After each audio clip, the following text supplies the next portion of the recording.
आप सभी का स्वागत है दोस्तों चैनल रणभूमि मैथ्स पर। दोस्तों आज के इस वीडियो में एक ऐसा महत्वपूर्ण टॉपिक बताने जा रहा हूं।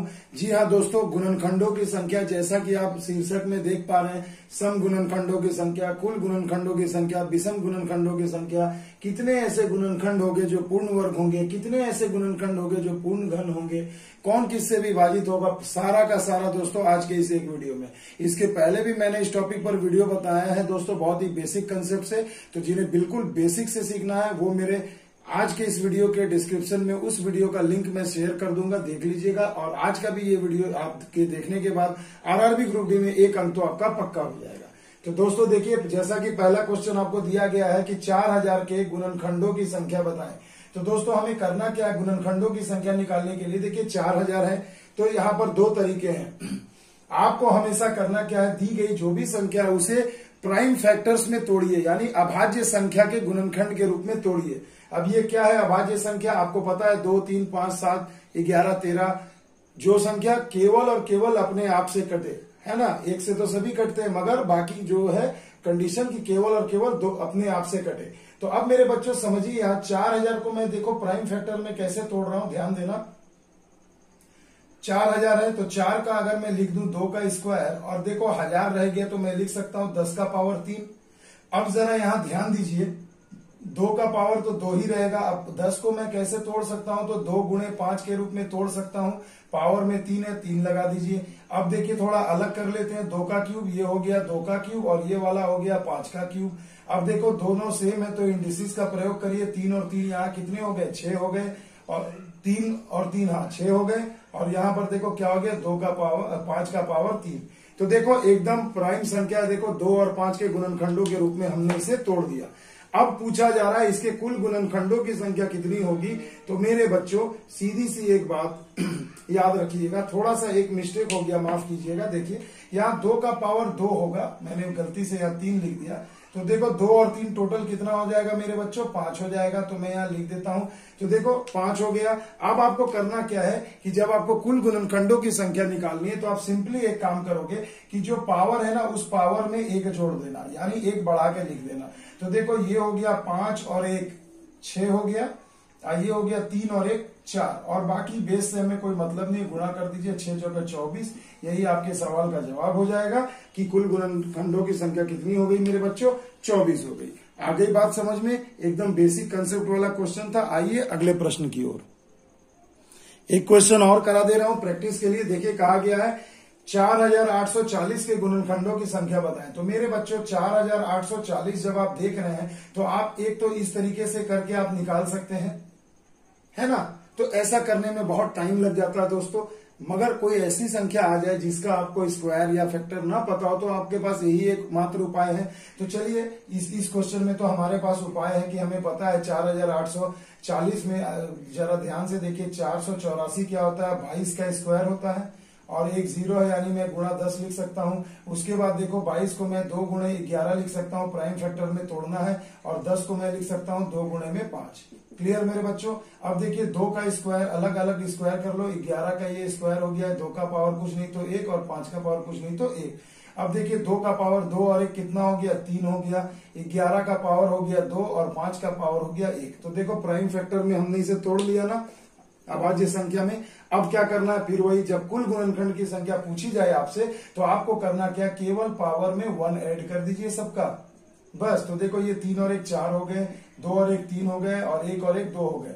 तो कितना हो गया, 4 तिया 12, 12 दूनी 24, यानी दी गई संख्या के कुल गुणनखंडों की संख्या क्या हो गई, 24। यानी ये 24 ऐसी संख्या होंगी जिससे ये 4840 पूर्णतः विभाजित होगा। आ गई बात समझ में। तो ये था बिल्कुल बेसिक सा क्वेश्चन। आइए चलते हैं अब अगले क्वेश्चन में, और ये टॉपिक बहुत इंपॉर्टेंट है आपके अभी आरआरबी की परीक्षा में हर शिफ्ट में इससे क्वेश्चन पूछा जा रहा है, और एसएससी में तो पूछा ही जाता है। तो भैया ये वीडियो आपके लिए बहुत महत्वपूर्ण है, इसे अच्छे से ध्यान से देखकर समझिएगा। अब देखिए दोस्तों अगला सवाल है सम संख्या और विषम संख्या पर आधारित आएगा। देखिए इसमें पूछा जा रहा है कि दी गई संख्या में सम गुणनखंडों की संख्या बताएं, या कुल ऐसे कितने गुणनखंड होंगे जो सम संख्या होगी।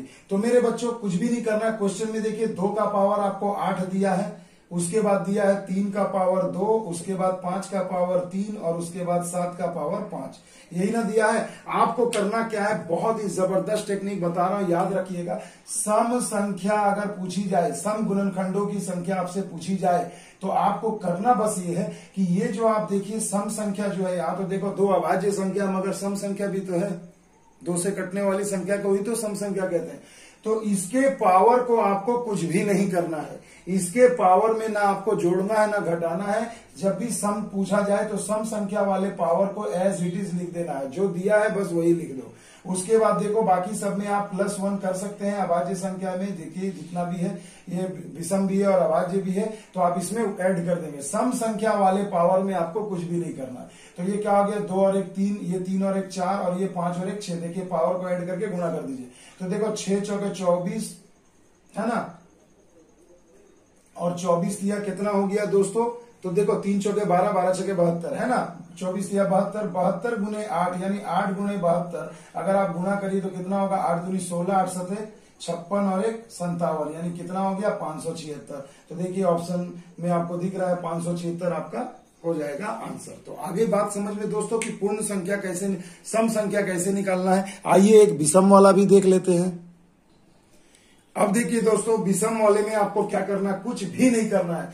जब भी आपको विषम गुणनखंडों की संख्या, विषम गुणनखंडों की संख्या पूछी जाएगी मेरे बच्चों, आपको करना बस ये है कि देखिए जैसा कि आप क्वेश्चन में देख रहे हैं, 2 का पावर 9, 3 का पावर 5, 5 का पावर 4 और 7 का पावर 6 है। तो जब विषम आपसे पूछा जाएगा मेरे बच्चों विषम, तो क्या करोगे, सम वाली संख्या के पावर को आप हटा दोगे। बस यही आपको करना है और आपको कुछ भी नहीं करना है। आप देखिए 2 का पावर 9, 2 एक सम संख्या है, तो 2 का पावर 9 को आपको छोड़ देना है। आप जब इसे छोड़ देते हो तो क्या बचता है, 3 का पावर 5। तो पावर 5 है तो 1 बढ़ा के लिखूंगा 6। 5 का पावर कितना है 4, तो 1 बढ़ा के लिखूंगा तो 5। और 7 का पावर है 6, तो 1 बढ़ाकर लिखूंगा तो कितना हो गया 7। बस इसे आप गुणा कर दीजिए, यही हो गया विषम गुणनखंडों की संख्या। 6 पंचे 30, 30 7 तियां 21 यानी 210।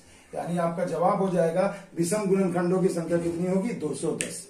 आगे बात समझ में, तो देखो हमने कुल गुणनखंडों की संख्या सीख लिया, सम सीख लिया, विषम सीख लिया। अब आइए पूर्ण घन और पूर्ण वर्ग भी सीख लेते हैं मेरे बच्चों। अब देखिए दोस्तों, क्वेश्चन में आपसे पूछा जा रहा है कि 729 के पूर्ण कितने ऐसे गुणनखंड होंगे जो एक पूर्ण वर्ग होंगे। तो मेरे बच्चों 729 को जरा याद करो तो क्या लिखते हो, तो हम बोलेंगे कि भैया हम तो इसको 27 का स्क्वायर लिखते हैं, है ना मेरे भाई। अब और छोटा तोड़ो, क्योंकि आपको हमेशा याद रखिएगा प्राइम फैक्टर में तोड़ना है। 27 अभाज्य संख्या नहीं है, ये 3 से भी कटता है, 9 से भी। तो चलिए और छोटा करते हैं, तो 27 को हम क्या लिखेंगे मेरे भैया, 3 का क्यूब लिखेंगे ना, तो 3 का क्यूब लिख देंगे। क्लियर है मेरे बच्चों। अब देखो 27 को हमने लिख दिया 3 का क्यूब और पूरे का कर दिया हमने स्क्वायर। तो अब ये क्या हो जाएगा मेरे भाई, फिर थोड़ा सा और तोड़ेंगे। देखिए हमेशा एक टेक्निक याद रखिएगा, 3 का क्यूब यानी 27, तो ये पावर कितना हो गया मेरे भाई, तो देखो इसको अगर हम मल्टीप्लाई करेंगे यानी 3 का पावर हो जाएगा 6। अब आपको करना क्या है मेरे बच्चों, जब भी आपको पूर्ण वर्ग वाले गुणनखंडों की संख्या पूछी जाए तो आपको बस इतना करना है कि जो भी यहाँ प्राइम फैक्टर होगा उसका स्क्वायर हमेशा करिए। तो देखिए मैं यहाँ पर क्या करूंगा, 3 का स्क्वायर कर देता हूं, तो यहां पर क्या हो जाएगा, तो पावर 6, तो 2 3 6 बच जाएगा मेरे भाई। तो अब आपको करना क्या है, बस एकदम हो गया आंसर चुटकियों में, कि देखिए 3 का पावर 2 है, यानी ये क्या हो गया, पूर्ण वर्ग हो गया। तो ऐसे पूर्ण वर्ग की कितनी हो जाएगी संख्या, तो पावर में +1 कर दीजिए। अगर बगल में कुछ है तो अगर वो भी पूर्ण वर्ग में टूट रहा है, मान लो अगर मैं यहाँ कहता कि 5 का स्क्वायर है, अब पावर में 3 है, तो 5 का स्क्वायर भी तो पूर्ण वर्ग है, तो पावर में 3 है, उसका में भी 1 जोड़ता और फिर सारे पावर को गुणा कर देता। तो यहाँ कुछ नहीं है, तो आंसर क्या हो गया, 3 और 1 4। यानी कि 729 के कैसे कितने ऐसे गुणनखंड है जो एक पूर्ण वर्ग संख्या होगी, तो आप कहेंगे 4। आई होप आपको समझ में आ गया होगा। नहीं समझ में आया कोई बात नहीं, आइए पूर्ण घन वाले क्वेश्चन से भी समझा देता हूं। अब देखिए दोस्तों, अगला जो क्वेश्चन है आपके स्क्रीन पर है, बहुत ही मजेदार है। देखिए पहले मैं क्वेश्चन लिख देता हूं। देखिए 2 का पावर 10 गुणे में दिया है 3 का पावर 7, गुणे में दिया है 5 का पावर 3 और फिर गुणे में दिया 7 का पावर 5। अब कहा जा रहा है दी गई संख्या का कुल कितने ऐसे गुणनखंड होंगे जो पूर्ण वर्ग होंगे, क्यूब होंगे। तो ये निकालने के लिए बच्चों, सॉरी पूर्ण वर्ग नहीं, पूर्ण घन होंगे यानी क्यूब होंगे। तो निकालने के लिए आपको क्या करना है मेरे बच्चों, सबसे सिंपल सा चीज मैं आपको बता रहा हूं कि पूर्ण घन मतलब पावर में 3 होना चाहिए। तो आप बोलो 2 का पावर 10 है, तो आप इसे पावर में 3 कैसे रखोगे। तो भैया देखो मैं कहूंगा 2 का पावर 3 हमने लिख दिया, ठीक है। और यहां पर कितना दे देंगे मेरे भाई, तो 3 से अगर इसे भागा दो तो 3 तिया 9 होता है, ठीक है ना। 3 से डिवाइड कर देना पावर को, तो 3 तिया 9 हो गया। एक अभी भी बच गया, तो मैं इसे 2 का पावर 1 लिख दूंगा। अब अगले में आइए जरा सा, 3 है, इसका पावर में क्यूब लिख दीजिए, तो 3 दूना 6 होता है मेरे भाई। 1 3 आपका बाकी रह जाएगा, है ना। पावर 7, देखो 3 दूना 6 और 1 7। उसी तरह 5 का पावर 3 है, तो यहाँ तो देखो क्यूब मेरे को दिया ही हुआ है।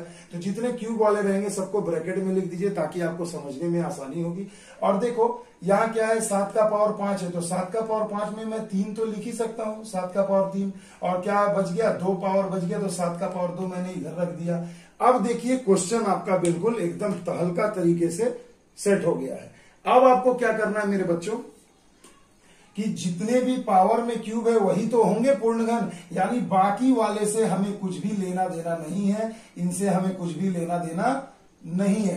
तो इन सबको आप काट दीजिए, इसकी हमें जरूरत नहीं है। हमें बस क्या करना है, जितने आपको पूर्ण घन वाले दिख रहे हैं सबके पावर में 1 ऐड करते जाइए और यहीं से आपका आंसर निकल जाएगा। अब हम क्या करेंगे भैया, तो पावर कितना हो गया, 3 और 1 हो गया 4, और 2 और 1 हो गया 3, 1 और 1 2, 1 और 1 2। अब गुणा कर दीजिए, 4 तिया 12, 12 दूनी 24, 24 दूना 48। तो मेरे बच्चों सवाल ये हो गया कि दी गई ये वाली जो संख्या है इसके कुल 48 ऐसे गुणनखंड हो गए जो कि एक पूर्ण घन होंगे।